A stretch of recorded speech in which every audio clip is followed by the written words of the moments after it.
విశాల ఉక్కు ఆంధ్రుల హక్కు నినాదం. తెలుగు జాతి తెలుగు జాతి తెలుగు ఎస్ తెలుగు జాతి. పవన్ కళ్యాణ్కు చంద్రబాబు నాయుడుకి ఇద్దరికి ఆత్మగౌరవం లేదా? మీ ఉద్దేశం చెప్పదలుచుకున్నారా? ఏమండి, ఉత్తర ఆది సనాతనవాది గారి గురించి నేను మాట్లాడను. ఎవరు ఉత్తరాది? అంత ఎందుకు ఉత్తరాది సనాతన? ఆయన అన్నారు కదా, నేను అపలాజెటికల్ సనాతనవాదిని ఆమె అన్నారు ఆయన. విశాఖపట్నం మన కళ్యాణ్ బాబు గారు లాంటి అభ్యుదయవాది. మళ్ళీ చెప్పండి, ఏదో పదం కొత్తగా ఉంది అది. సనాతనవాది ఆమెను అన్నారు. అపలాజెటికల్ సనాతనవాదిని ఆమెను అన్నారు ఆయన. కావాలంటే వీడియో వేసుకుని ఒకసారి మీరు ఆమెను ఎందుకు మరిగా ఎందన్నారు నాకు తెలియదండి. ఎందుకంటే ఒకనాడు అభ్యుదయవాదిగా ఉన్నారన్నారు ఆయన, ఒకనాడు నేను మాట్లాడలేదు. ఇది ఏమన్నా ఆయనకే చెందుతుంది. ఓ ఎంపీలను కారణం రాసుకుంటారా అని చెప్పి తిట్టారు. ప్రత్యేక హోదా లేదు, ఆమరణ దీక్ష చేస్తా అన్నారు. ఎందుకు మాట మాడిచ్చారో, ఎందుకు స్టీల్ ప్లాంట్ గురించి మాట మారుస్తున్నారో తెలియదు.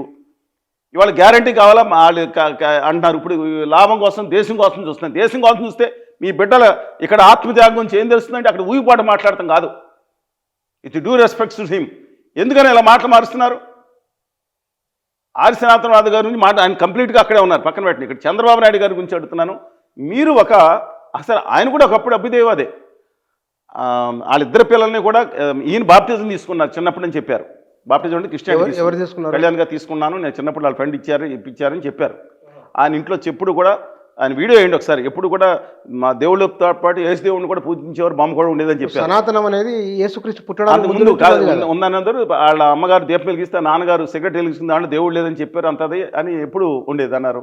సరే, ఆయనే అందది. ఇవన్నీ ఆయనే చెప్పిండా? ఆయన చెప్పారు. కానీ వీడియోస్ వేయండి, అబ్సల్యూట్గా ఉన్నాయి ప్రతిదీ. నేను అవన్నీ పక్కన పెట్టండి. అసలు ఒక ఇది అన్నారు, చేగువేరా అన్నారు, ఏదో గొప్పగా అభ్యుదయభావాలని చెప్పారు. ఇప్పుడు ఏం మాట్లాడారో నాకు తెలియదు. అందుకని ఆయన కంప్లీట్గా అదానీ గారు ఉత్తర భారతీయ జనతా పార్టీ ఆధిపత్యం ఉన్నారు లేదా అనేది ప్రజలకు తెలుస్తుంది. ఆయన పక్కన పెట్టండి. ముఖ్యమంత్రి గారికి ఏమైందండి? చంద్రబాబు నాయుడు గారు ఏదైతే ఉన్నారో ఆయన పద్ధతి మార్చుకోవాలి. రెండో విషయం, గౌరవ ప్రతిపక్ష నాయకులు ఏదైతే ఉన్నారో ఆ రోజు ఒక మాట మాట్లాడిన మాట వాస్తవమే. ఇప్పుడు కూడా ఎందుకు నిద్రపోతున్నారు వీళ్ళందరికీ భయం. అదానీ గారు డేటా సెంటర్ గురించి కూడా వద్దాం. నెక్స్ట్ టాపిక్ మీరు చెప్పారు. హైదరాబాద్ కాకుండా అక్కడ 1,00,000 కోట్లు ఎందుకు వచ్చింది అది కూడా మాడదాం.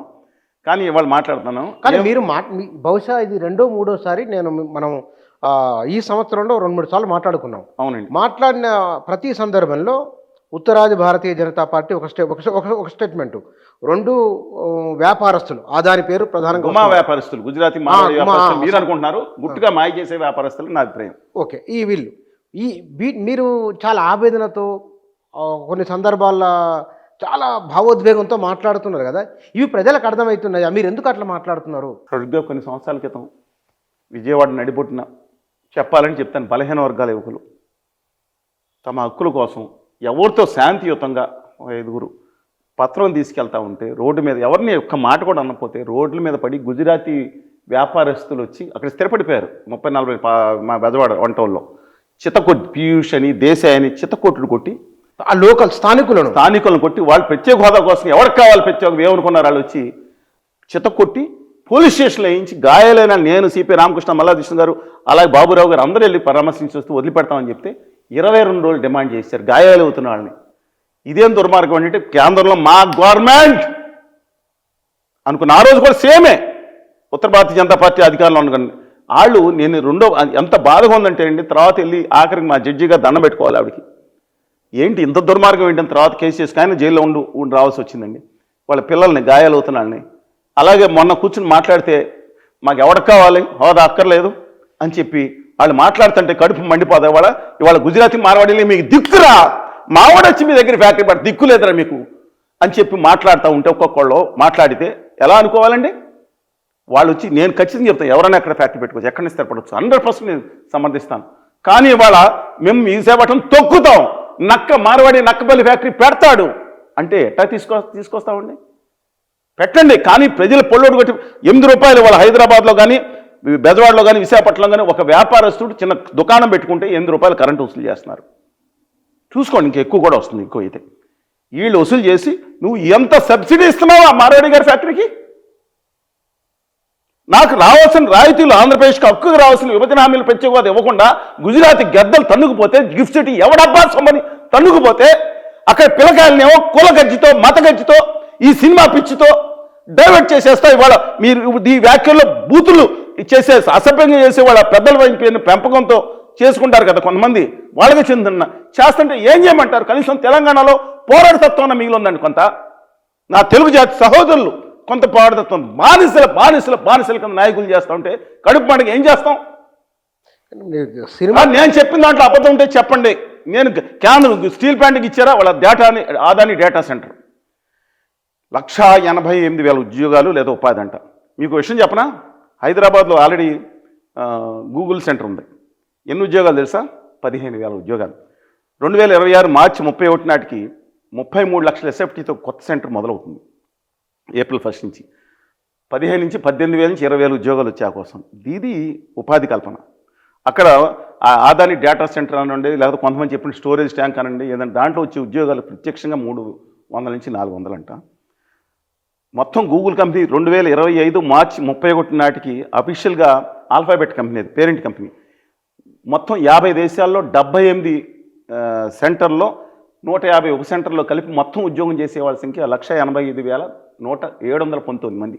అంతే అంతే. ఇంత పెద్ద ఇంత ఉపాధి వచ్చేస్తుంది. అది కాదండి, ఎంత ఉపాధి పక్కన కల్పించడం వేరు. ఇప్పుడు 30 వీళ్ళకి తెలంగాణలో 30-40 వేల మందికి ఉద్యోగాలు గూగుల్ డెవలప్మెంట్ సెంటర్ ఇస్తుందంటే కనీసం దాని మీద నలుగురన్నా 1,50,000 ఆధారపడినట్టు లెక్క. నేను కాదంటలేదు.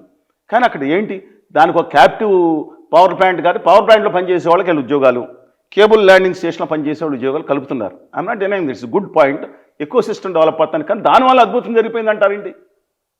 డెఫినెట్గా 100% నేను సమ్మతిస్తున్నా, కానీ దానివల్ల అద్భుతం జరిగిపోయింది అంటారేంటి? కానీ కాదు కదండి. కాదండి, ఎవరి డబ్బులు? జగన్మోహన్ రెడ్డి పరిపాలనలో ఆంధ్రప్రదేశ్ విధ్వంసం అయిందని చంద్రబాబు నాయుడు, పవన్ కళ్యాణ్ అందరు అన్నారు. ఇవాళ మరి చంద్రబాబు నాయుడు నిర్మాణం చేస్తున్నాడు, ధ్వంసం అయింది. 2019లో ఆంధ్రప్రదేశ్ పర్ క్యాపిటల్ ఇన్కమ్ పెరిగి ఉండి పక్కన పెట్టండి. మామూలుగా 2019లో కోవిడ్ 2 సంవత్సరాలు వచ్చింది. ఎక్స్పోర్ట్స్ 90,000 కోట్లు ప్లస్ ఉంటే ఫారెన్ ఎక్స్చేంజ్ వచ్చేది 150,000 కోట్లు పెరిగింది 2023లో. అంటే మొత్తం విధ్వంసం అయిపోద్దా? ఆయన డెఫినెట్గా కక్షాదింపు చేపట్టారు. చేసిన పొరపాటు, అందువల్ల 11 సీట్లు కూర్చోబెట్టారు. అన్ని దుర్మార్గం చేస్తారు. నిజంగా రాజశేఖర్ గారు, చంద్రబాబు నాయుడు గారికి అందరూ దుర్మార్గులు అయిపోతారండి. జగన్మోహన్ రెడ్డి గారు లేదా కేసీఆర్ గారు అందరూ దుర్మార్గులు అయిపోతారు. ఎవరికొళ్ళు తన రాష్ట్రానికి తొప్పులను చేస్తారు, మంచి చేయాలని ఉండదా? అందరినీ మనం బూతులు పెడతామేనా? జగన్మోహన్ రెడ్డి గారు డెఫినెట్గా కక్షాదింపు చర్యలు చేపట్టి ఉన్న దాని నుంచి పక్క తప్పుకున్నాడు, పడిపోయాడు ఆయన. కానీ ఆయన హయాంలో కూడా నాశనం అయిపోయిందని చెప్తామా? ఎవరు ఏ సెంటర్ వచ్చింది తీయమనండి. హైదరాబాద్లో 1990లో 92లో సిఎంసి కంప్యూటర్ సహా మన ఇన్ఫోటెక్, 94లో ఇన్ఫోటెక్ అయింది. లేకపోతే సాలిడ్ సిస్టమ్స్ లేవా? సరే, అది పక్కన పెడదాం. నేను అడుగుతున్నాను, ఓకే ఇంత జరిగింది కదా, ఏంటంటే వీళ్ళు ముఖ్యమంత్రులు చేసింది, నేను అన్నాను కదా ముఖ్యమంత్రులు చేసింది ఏంటంటే అందరూ కలిసి అక్కడ. ఇవాళ జగన్మోహన్ రెడ్డి గారు ఉన్నారు, ఇంతకుముందు ఇప్పుడు చంద్రబాబు నాయుడు గారు ఉన్నారు, అంతకుముందు చంద్రబాబు నాయుడు గారు ఉన్నారు. ఈ 11.5 సంవత్సరాల్లో ఆంధ్రప్రదేశ్ సాఫ్ట్వేర్ ఎక్స్పోర్ట్స్ 3 లక్షల కోట్ల 2 లక్షలు ఎంతకు చేరి తెలుసా? చెప్పండి. హైదరాబాద్లో సాఫ్ట్వేర్ ఎక్స్పోర్ట్ తెలిసేప్పుడు 2026 నాటికి ఎంత అవుతుంది? 25-26 నాటికి 3 లక్షల కోట్లు దాటిపోతుంది. తెలుసా మీకు?